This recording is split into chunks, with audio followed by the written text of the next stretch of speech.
Atlantis, the lost city that was swallowed by the ocean. A legendary city that has puzzled scholars for centuries and inspired hundreds of writers, painters, and thinkers. Many theories were created about the lost island. As a result, Atlantis, that has played only a minor role in the works of Plato, has become an essential element in our culture and appears prominently in hundreds of books, films, shows, documentaries, and even video games, and it is considered one of the most influential and famous legends in history. So what is Atlantis, and how did the legend begin? And is it true, or just a myth? Known as the City of Atlas. It's a city that Plato talked about in two novels in the form of a dialogue, Timaeus and Critias. According to his words, the source of the story is Egyptian. He tells what his grandfather told him, quoting Solon, the wisest of the Greek sages, about his trip to Egypt between the years 580 and 590 BC, and his meeting with an Egyptian priest who told him the story of Atlantis.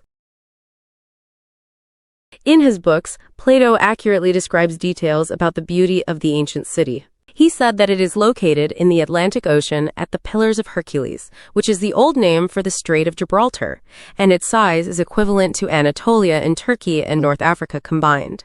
According to Plato's description, it had great naval power, and it was made up of islands with one core and separated by moats. These islands were linked together by a canal extending to the center of the city.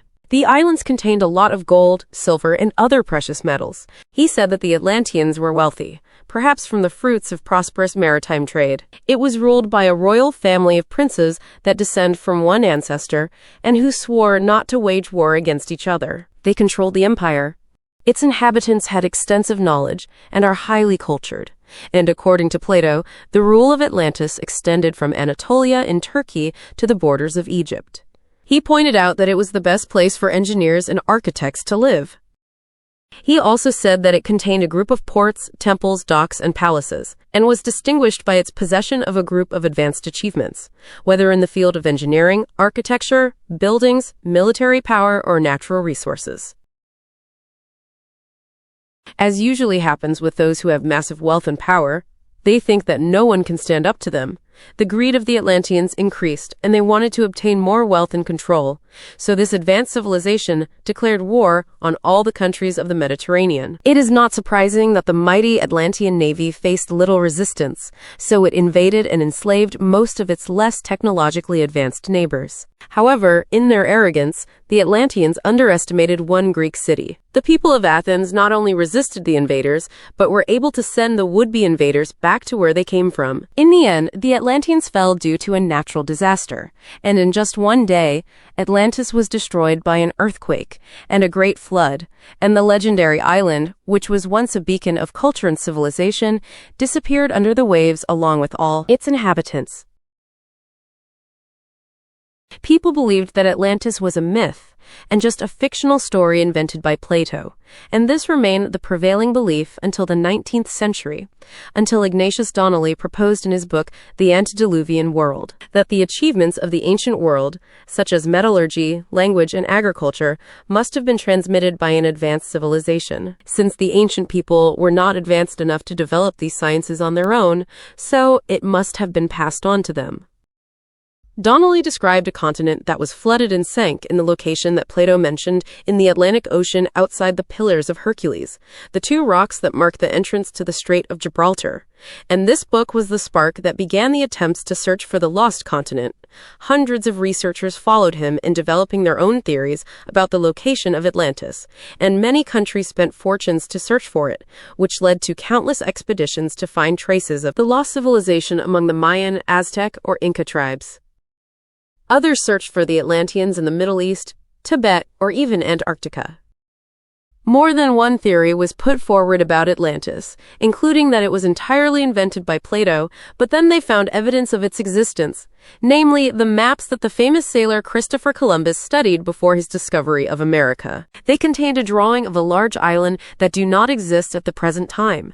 Scientists believe that it is Atlantis itself. Researchers also found a wall reaching a length of 120 kilometers in the depths of the Atlantic Ocean. It is not yet known whether it's the remains of the lost civilization or not. One of the scientists said that he may have discovered the remains of Atlantis in southern Spain, as satellite images that were captured there revealed that the land matches the description that Plato wrote. The German scientist Rainer Kuhn believes that the island of Atlantis is part of the coast in southern Spain that was destroyed as a result of floods between 500 and 800 BC. The pictures of the area known as Marisma do Hinocas near the city of Cadiz show 2 rectangular clay buildings and parts of rings that may have surrounded them in the past. But the most famous theory currently is that Atlantis is the Minoan civilization that existed during the time period. Between 1600 and 2500 BC, it is a civilization that appeared on the islands of Tira and Crete, 2 Greek islands. This civilization was also the first on the continent of Europe. The Minoans built magnificent palaces and constructed paved roads. They were also the first Europeans to use a written language, and their cultural influence reached far beyond. From the island of Crete to Cyclades, Cyprus, Egypt, Italy, Anatolia, and the Levant, Minoan craftsmen were employed by wealthy foreigners, for example, to paint frescoes in Avaris in Egypt. But for an unknown reason, at the height of their power, the Minoans were erased from the pages of history, and the reason for their disappearance has puzzled historians for generations. The island of Santorini was located 70 miles north of Crete. It was home to the rich seaport of Akrotiri in the Minoan region, and is the place where the frescoes were discovered, depicting landscapes with happy animals and farmers harvesting saffron. But the Minoans built their thriving city on one of the most dangerous islands on Earth, next to Thera volcano. And around 1600 BC, Akrotiri was subjected to a violent earthquake, and after some time the volcano erupted. It was one of the largest volcanic eruptions in human history, expelling more than 10 million tons of ash, gas, and rocks 25 miles into the atmosphere on the island of Crete. Strange fossils and broken pottery, building materials, and even cattle bones lie along the coast near the ancient town of Palacastro. Archaeologist Sandy McGillivray discovered that the soil also contains microorganisms that are normally found only in the depths of ocean, and the only way they could be found on land is through a strong flood. He said that the volcano caused a tsunami that completely drowned the island, and 5,000 years after its occurrence, the secret of the disappearance of the Minoans was discovered. An epic natural disaster can be blamed for its collapse, and this made historians and researchers say that it is the lost Atlantis, because there is a lot of similarity between them. In the end, Atlantis is a mystery that has baffled scientists for more than 2,000 years, and although it was not mentioned except by Plato, theories spread between those who believed in its existence and those who denied it. Some said that it sank in the Bermuda Triangle, or that it was in Antarctica, while some insisted that it drowned in the flood of the Black Sea, or the flood of the prophet Noah, while some believe that it did not exist at all, and that it was all invented by Plato. Whatever the truth may be, there is no doubt that it is one of the most influential and narrated myths throughout history, and that it will remain prominent in films and books for many years to come. Thanks for watching the video.